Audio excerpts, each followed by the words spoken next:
ठीक है फ्रेंड्स, तो मैं बात कर रहा था आप लोगों से। आज हम जो पैनल है हमारा एलटी पैनल है उसके बारे में जानेंगे। उससे पहले आप सब लोगों को पता है कि इसमें सप्लाई कैसे कैसे आती है। इंटरव्यू में जाते हैं ना, अगर आप इलेक्ट्रिकल का या सुपरवाइजर का, तो सबसे पहले ये पूछ लिया जाता है भाई जो सप्लाई के कनेक्शन कैसे कैसे होते हैं, भाई एक स्विच तक कैसे सप्लाई जाती है। तो बस मैं यहीं तक बता देता हूँ, इससे आगे थोड़ा सा हम यहाँ पे देख लेंगे। सबसे पहले हमारा बाहर एक पोल लगा रहता है, पोल से जियो स्विच में आती है। बहुत सारी जगह लगा रहता है, बहुत सारी जगह जियो स्विच नहीं होता है। तो जियो स्विच होता है गैंग ऑपरेटेड स्विच। तो जियो स्विच के बाद में हमारी कहाँ सप्लाई आती है, हमारी वीसीबी पैनल में आती है, या यूं बोलेंगे मीटर रूम में आएगी। मीटर रूम से फिर हमारे वीसीबी पैनल में आ जाती है, और वीसीबी से हमारे ट्रांसफार्मर में जाती है। आपका ओएल टाइप ट्रांसफार्मर शायद लगा हुआ है इधर, ठीक है। आपके इधर दो ट्रांसफार्मर लगे हुए हैं, ओएल टाइप हैं। केवीए मैंने देखा नहीं है, क्योंकि जो वीसीबी लगी हुई थी इस वाले सेक्शन के लिए 1200 केवीए, 1250 केवीए के, ठीक है। तो या उस ट्रांसफार्मर से एचटी से एलटी बन के हमारे यहाँ पे आ जाती है। अब इसमें ना इंटरव्यूअर कई तरह के क्वेश्चन पूछ सकता है, कई तरह के इंटरव्यूअर क्वेश्चन पूछ सकता है। क्या क्या वीसीबी किस कंपनी की लगी हुई है भाई, कितने एम्पियर की है, कितने, या एच की ब्रेकर कौन सा लगा हुआ है भाई, ओसीबी लगा हुआ है, वीसीबी लगा हुआ है, SF6 लगा हुआ है। तो इस तरह के क्वेश्चन इंटरव्यूअर पूछता है, तो ये चीजें आप लोगों को ध्यान रखनी है। तो मैं कुछ इस तरह का सिखा के जाऊंगा कि आप इंटरव्यू में जाए ना और इलेक्ट्रिकल से कोई पूछे तो आप वहीं पे पास हो जाएंगे, ठीक है। तो आपका ट्रांसफार्मर का हो सकता है, अभी ट्रांसफार्मर किस तरह का है जी, ऑयल टाइप है, ड्राई टाइप है, तो वो आपको पता होना चाहिए किस में का है, कितने केवीए का है। ये सारी चीजें आप लोगों को पता होनी चाहिए। नहीं पता है तो नोट करके रख लेना अपने पास में, ठीक है भाई। जो हम बोलते हैं ऑयल टाइप है, फिर उसमें एक चीज और पूछ लेता है, उसमें टेप चेंजर होता है। ऑन लोड टेप चेंजर है, ऑफ लोड टेप चेंजर है, कईयों उनको ये टेप चेंजर की भी नहीं पता। तो जो मेरी वीडियो है उसमें टेप चेंजर के बारे में बहुत अच्छी तरह बताया, बहुत सारी वीडियो है टेप चेंजर के ऊपर। और आरटीसीसी पैनल होता है, उसके साथ एक जुड़ा रहता है, रिमोट टेप चेंजर कंट्रोल बोलते हैं, तो वो भी उसके साथ में जुड़ा रहता है। जो हमारी वोल्टेज कम ज्यादा होती है ना थोड़ी बहुत, तो ऑटोमेटिक टेप चेंज कराता है, उसमें AVR लगा रहता है। उसकी भी वीडियो आप लोगों को यूट्यूब चैनल पर मिल जाएगी। तो ये सारी चीजें थी जिसमें हमने भाई वहां से लेके हमने वीसीबी तक समझ लिया। उसमें किस तरह के वीसीबी की सेफ्टी पूछ सकता है, तो कोई मैं बताना चाहेगा वीसीबी की क्या सेफ्टी होती है अपनी? अरे भाई गलत बताएंगे, उससे ज्यादा कुछ थोड़ी होना है, बता दो। पीटी, वही बहुत कम चीजें पता है आप लोगों को ना। मेरा यूट्यूब चैनल 100% देखना पड़ेगा, बहुत बहुत है? नहीं, पीटी तो भी पोटेंशियल ट्रांसफार्मर है, वो तो उसकी वोल्टेज। पीटी क्या होती है, पीटी हम लगाते हैं एचटी लाइन में लगती है पीटी। सीटी हमारी एलटी में भी लगती है, एचटी में भी लगती है। तो पीटी का काम क्या होता है, जो हमारी हाई वोल्टेज, जैसे 11 वोल्टेज जा रहा है भाई, वो मीटर में डायरेक्ट लगा देंगे, मीटर तो उठ जाएगा। तो हम क्या करते हैं, पीटी लगा देते हैं। पीटी क्या करती है, ट्रांसफार्मर ही होता है, जैसे स्टेप डाउन ट्रांसफार्मर बोलते हैं पीटी को एक तरह से, या इंस्ट्रूमेंटल ट्रांसफार्मर। सीटी पीटी को इंस्ट्रूमेंटल ट्रांसफार्मर बोलते हैं। इंटरव्यू में पूछा जा सकता है भाई इंस्ट्रूमेंटल ट्रांसफार्मर के बारे में बताओ, तो समझोगे उनको सर, आप पूछ सकते सर सीटी के बारे में पूछ रहे हैं, पीटी के बारे में पूछ रहे हैं। तो सीटी हमारी करंट नापने के लिए काम आती है, चाहे एचटी में है या एलटी में है। और पीटी हमारी वोल्टेज नापने के काम आती है। पीटी हमारी वोल्टेज नापने के काम आती है। जो 11,000 वोल्टेज होगी, मतलब हाई वोल्टेज में ही पीटी यूज होती है, ठीक है। तो पीटी इसकी सेफ्टी नहीं है, इसकी सेफ्टी है, इसके ऊपर आप जाके देखोगे ना, हाँ रिले वगैरह है जो, जैसे इसके ऊपर ओवर करंट रिले लगी हुई है, अर्थ फॉल्ट रिले लगी हुई है, सुपरविजन रिले लगी हुई है, ऑक्सिलरी रिले लगी हुई है। तो वो सारी सेफ्टी है इसकी, ठीक है। तो आगे से पूछते हैं, तो इस तरह आप लोगों को बताना है।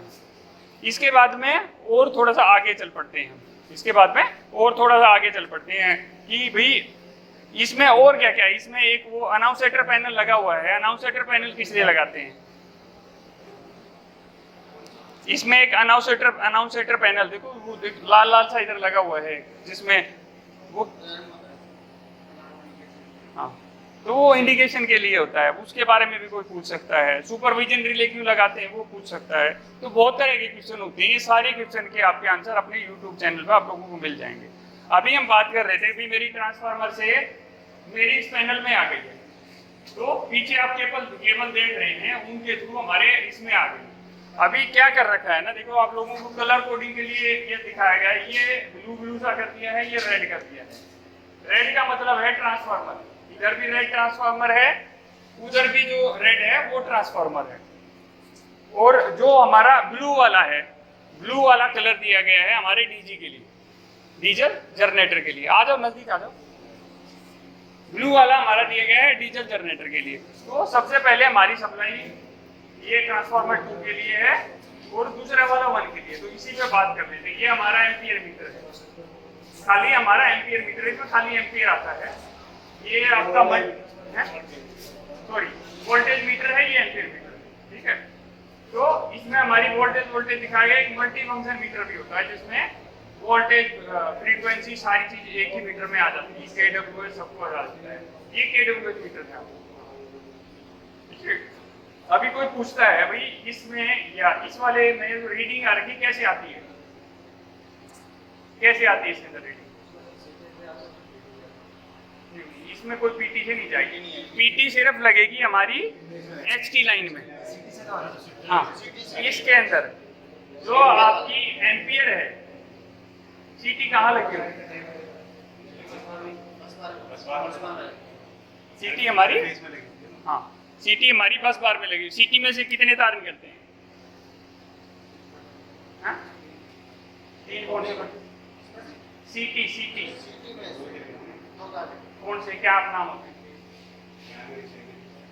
S1 S2 primary secondary S1 S2। तो इसके अंदर जो भी कनेक्शन होंगे ना आपको S1 S2, ये क्या चीज है?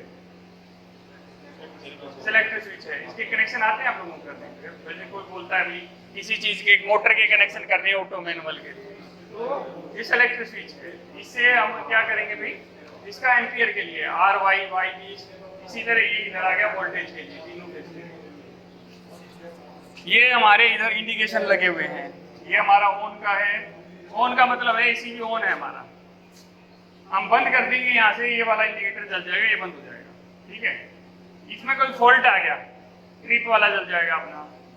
ये है रीसेट करने के लिए, अलार्म वगैरह जो है उसको रीसेट करने के लिए। ये है TNC स्विच। कौन बताएगा कैसे काम करता है? जब मेरा यहाँ पे लगा हुआ तो इसको क्यों लगा रखा है? मैनुअल होता है। हाँ, इससे अगर इस मतलब कहाँ कमांड जाती है, इन दोनों में डिफरेंस क्या होता है? जैसे यहाँ से क्लोज करते हैं तो इसमें कहाँ कमांड जाती है, और जब ट्रिप करेंगे तो शंट में जाएगी। तो इसके अंदर जो रिले लगी हुई ना, ये इसको बोलते हैं रिमोट ऑपरेटेड बोलते हैं। ये क्या है ना, रिमोट है। एक तो भी इसके ऊपर हाथ लग के करेंगे तो ये मैनुअल हो गया, यहाँ पे करते हैं रिमोट ऑपरेटेड। रिमोट ऑपरेटेड और क्या क्या हो सकता है? अभी आपका कहीं PLC सिस्टम लगा हुआ है, या जो ट्रिपिंग आती है, बीच में कोई फॉल्ट हो गया तो शंट ट्रिप करा देगी इसको। तो और जो क्लोजिंग है भाई, दूसरी जगह से मुझे कहीं ऑन करना है, PLC ऑन करेगी तो क्लोजिंग रिले से होगा ये सब, ठीक है।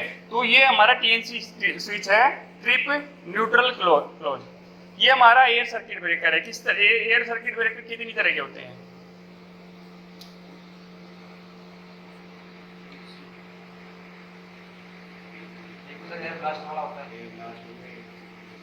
एयर ब्लास्ट तो बाहर लगता है ना, HT में लगता है एयर ब्लास्ट। तो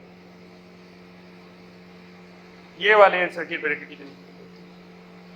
2 तरह के होते हैं ये। एक होता है MDO मैनुअल ड्रा आउट, एक होता है EDO electrical draw out. Manual draw out, electrical draw out के बारे में कोई बताएगा क्या चीज है ये दोनों?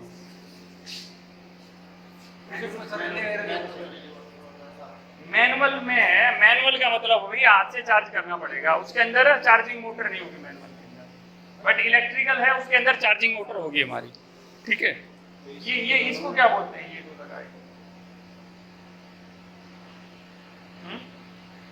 क्या करते हैं जो इसे बताओ, ये किस चीज के लिए, किस लिए लगा रहते हैं?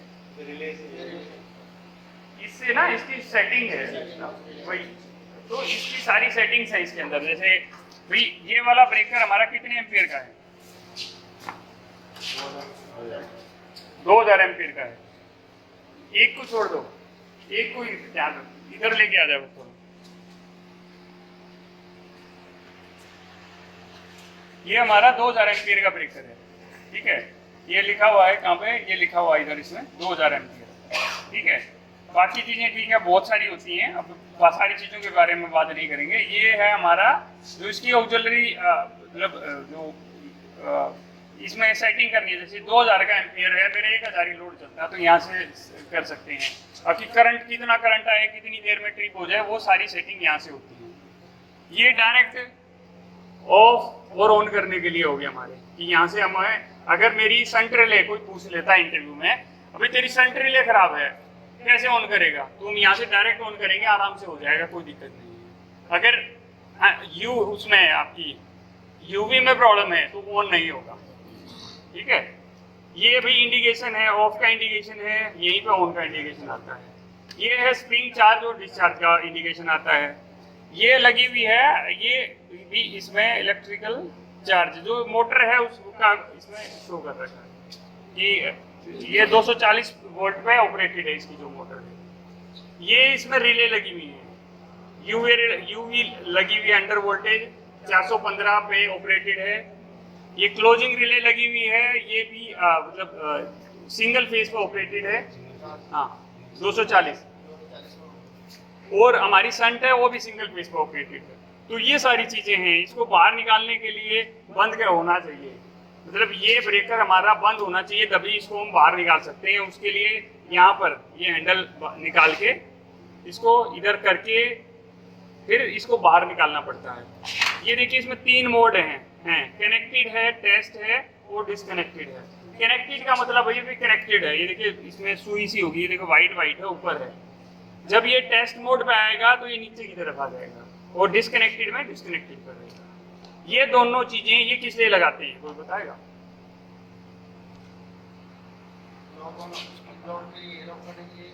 कैसे लॉक करेंगे? ये होती है मैकेनिकल इंटरलॉकिंग। इंटरलॉकिंग पैनल के अंदर 2 तरह की इंटरलॉकिंग होती है। पैनल के अंदर 2 तरह की इंटरलॉकिंग होती है, एक मैकेनिकल इंटरलॉकिंग होती है, एक इलेक्ट्रिकल इंटरलॉकिंग। इंटरलॉकिंग क्या होती है, कौन बताएगा? जैसे एक ब्रेकर लग रहा है तो दूसरा लगना चाहिए उस कंडीशन से, जैसे मेन आ रही है, डीजी आ रही है, तो उस कंडीशन से 2 ब्रेकर हैं, जैसे डीजी का ये आपके दोनों ट्रांसफार्मर, सपोज बस कपलर, इसकी जो सेटिंग होती है हमारे बस कपलर और मेन ब्रेकर के बीच में होती है, ये दोनों मतलब ऑन हो जाएंगे, ये दोनों ऑन हो जाएंगे, बट ये तीनों एक साथ कभी भी ऑन नहीं होंगे। ये तीनों एक साथ कभी भी, चाहे तो ये बंद हो रहेगा, ये दोनों ऑन हो जाएंगे। तो ये होती है इंटरलॉकिंग, ये अपनी इलेक्ट्रिकल इंटरलॉकिंग, ठीक है, जो इसके अंदर की गई है। जैसे स्टार डेल्टा स्टार्टर के अंदर हम करते हैं इंटरलॉकिंग, तो वो वाली इंटरलॉकिंग होती है, उसको इलेक्ट्रिकल इंटरलॉकिंग बोलते हैं, ठीक है। इसके बाद में ये हमारा डीजी का है, आ गया है, डीजी का ब्रेकर है। डीजी के ब्रेकर में भी ऑलमोस्ट जितनी चीजें थी इधर उतनी चीजें हैं, ठीक है। कैपेसिटर बैंक रहता है, जब हम डीजी चलाते हैं तो हमारा कैपेसिटर बैंक हमेशा बंद रहता है। जब हमारी इलेक्ट्रिसिटी चलती है तो हमारा कैपेसिटर बैंक ऑन रहता है, और उसमें एक रिले लगी रहती है। क्या कौन सी रिले बोलते हैं उसको? पावर कट गई है, चलो अभी इसको कैसे ऑन करते हैं भैया बताएंगे। यहाँ से बटन दबाया, डीजी को स्टार्ट कर दिया है, स्टार्ट होती ही यहाँ पर ये शो कर दिया है, ये पूरी वोल्टेज हमारी आ गई है।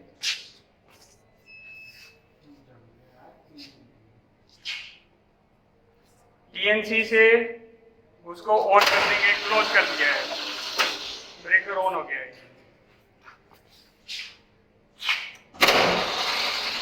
ये बस कपलर ऑन कर दिया है, एक ही डीजी से पूरी सप्लाई दूसरी तरफ भी ऑन किया है ना, ये दूसरी तरफ भी चली गई है। अभी उधर एक दूसरा डीजी है,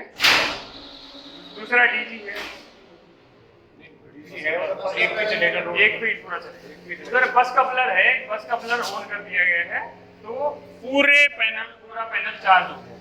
एक डीजी से ही पूरा पैनल हमारा चार्ज हो गया, पूरा पैनल चल गया है। तो जो लोगों को थोड़ा कंफ्यूजन था कि भाई पावर फेलियर में कैसे देखते हैं, भाई पावर फेलियर हो गया तो कैसे क्या करें, बिल्कुल ईजी सा स्टेप होता है, कोई घबराने की जरूरत नहीं है। देखो हर एक चीज को करने की ना एक स्टैंडर्ड ऑपरेटिंग प्रोसीजर होता है, एसओपी होती है। भाई किसी चीज जैसे डीजी को चलाना है तो क्या करेंगे, भाई आपका एयर कूल्ड है तो ज्यादा कुछ नहीं करना पड़ता, खाली डीजी चला दिया आप लोगों ने सुबह ये चेक करने के बाद में। अगर वाटर कूल्ड है तो उसमें कई सारी चीजें चेक करनी पड़ती हैं, भाई कंडेंसर चल गया कि नहीं है, वो अपना कूलिंग टावर चल गया कि नहीं है, सीटी फैन ऑन है नहीं है, तो ये सारी चीजें देखनी पड़ती हैं। तो अभी आप लोगों को कोई इस पैनल से रिलेटेड कुछ पूछना है तो आप लोग पूछ सकते हैं, किसी को कुछ भी कंफ्यूजन है। ब्रेकर आप लोगों को समझ में आ गया, कौन से कौन, आपकी ये ब्रेकर ऑन नहीं हो रहा है, क्या दिक्कत हो सकती है, कौन है? हाँ? सबसे पहले तो वही दिक्कत आती है, उसके बाद में क्या क्या दिक्कत हो सकती मेन दिक्कत तो यही आती है ना, अंडर या ओवर है? ओके बस ये ज़्यादातर ये दिक्कत आती है, इसकी वजह से नहीं। ओके, ब्रेकर ऑफ नहीं हो रहा है, या फॉल्टिंग वगैरह कोई इंडिकेशन आ जाएगा हमारे पास, दिख जाएगा।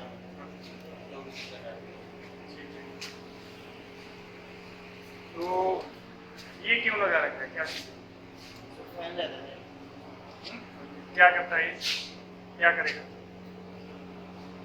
डस्टिंग के लिए बैठा, अब तो फैन डस्टिंग के लिए बैठा है। ओके, इसको खोल के इसमें एक फिल्टर लगा रहता है, पता है आपको, साफ करते हैं इसको, फिल्टर है, टाइम से क्लीन करना चाहिए।